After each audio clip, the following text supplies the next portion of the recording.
Assalamualaikum warahmatullahi wabarakatuh.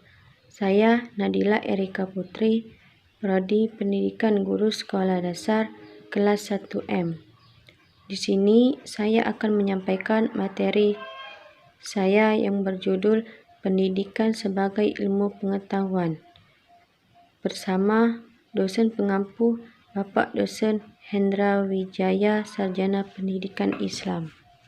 Pendidikan sebagai sebuah sistem adalah pendidikan sendiri terdiri dari elemen-elemen atau unsur-unsur pendidikan yang dalam kegiatannya saling terkait secara fungsional, sehingga merupakan satu kesatuan yang terpadu dan diharapkan dapat mencapai tujuan. Pendidikan sebagai suatu sistem memiliki beberapa bagian yang satu dengan yang lainnya saling mempengaruhi. Bila bagian yang satu tidak diperhatikan, maka akan mempengaruhi keseluruhan dari sistem tersebut. Para pendidik perlu untuk memahami pendidikan sebagai suatu sistem, sehingga dalam melaksanakan proses belajar mengajarnya akan memperoleh hasil yang maksimal. Bila pendidik memperhatikan unsur-unsur atau bagian-bagian yang ada yang sangat mempengaruhi proses pendidikan. Syarat berdirinya ilmu pengetahuan. Ilmu pengetahuan adalah suatu uraian yang sistematis dan metodis tentang suatu hal atau masalah. Ilmu pengetahuan harus ada objeknya.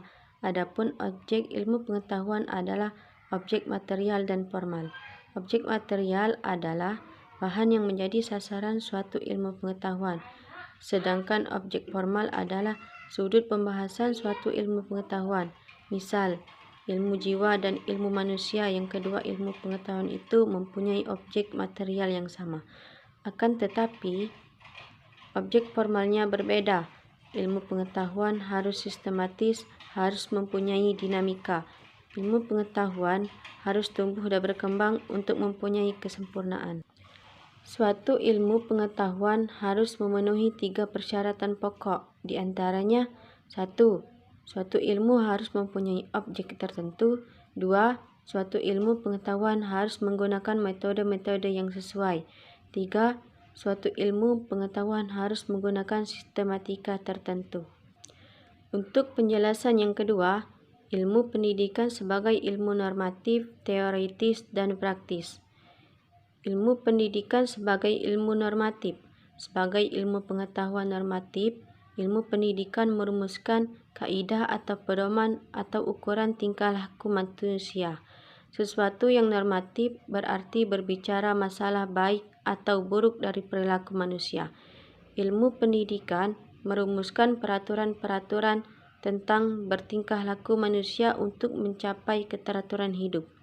Pandangan filsafat tentang manusia sangat besar pengaruhnya terhadap konsep serta praktik-praktik pendidikan, karena pandangan filsafat itu menentukan nilai-nilai luhur yang dijunjung tinggi oleh seorang pendidik atau suatu bangsa yang melakukan pendidikan. Nilai yang dijunjung tinggi ini dijadikan norma untuk menentukan ciri-ciri manusia yang ingin dicapai melalui praktik pendidikan. Ilmu pendidikan sebagai ilmu yang bersifat teoritis dan praktis. Ilmu pendidikan bersifat teoritis dan praktis karena berkaitan dan strategis tindakan mendidik atau praktek mendidik. Dalam ilmu mendidik teoritis, para cerdik pandai mengatur dan mensistematikan di dalam pikirannya masalah yang tersusun sebagai pola pemikiran pendidikan. Pemikiran teoritis yang disusun dalam satu sistem pendidikan yang biasa disebut ilmu mendidik teoritis, meskipun ilmu mendidik sistematis mendahului ilmu-ilmu mendidik historis. Akan tetapi, ilmu mendidik historis juga memberikan bantuan dan memperkaya ilmu mendidik sistematis. Penjelasan yang terakhir, cabang-cabang ilmu bantu pendidikan. Cabang ilmu pendidikan dibentuk oleh sejumlah teori. Ilmu pendidikan dibentuk oleh cabang ilmu yang terkait satu dengan yang lain, membentuk suatu kesatuan. Cabang-cabang biologi, ilmu biologi sebagai salah satu ilmu pengetahuan alam yang mengkaji tentang segala sesuatu yang berkaitan dengan makhluk hidup dan kehidupannya. Filsafat diciptakan oleh manusia untuk kepentingan memahami kedudukan manusia, pengembangan manusia, dan peningkatan hidup manusia. Geologi adalah cabang ilmu yang mempelajari segala sesuatu tentang bumi. Farmakologi dapat didefinisikan sebagai ilmu pengetahuan yang mempelajari interaksi tubuh untuk menghasilkan ilmu pendidikan. Baiklah, itu saja penjelasan dari saya. Jika ada kata yang salah, saya mohon maaf. Pada Allah saya mohon ampun.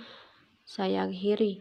Wabillahi taufiq wal hidayah. Wassalamualaikum warahmatullahi wabarakatuh.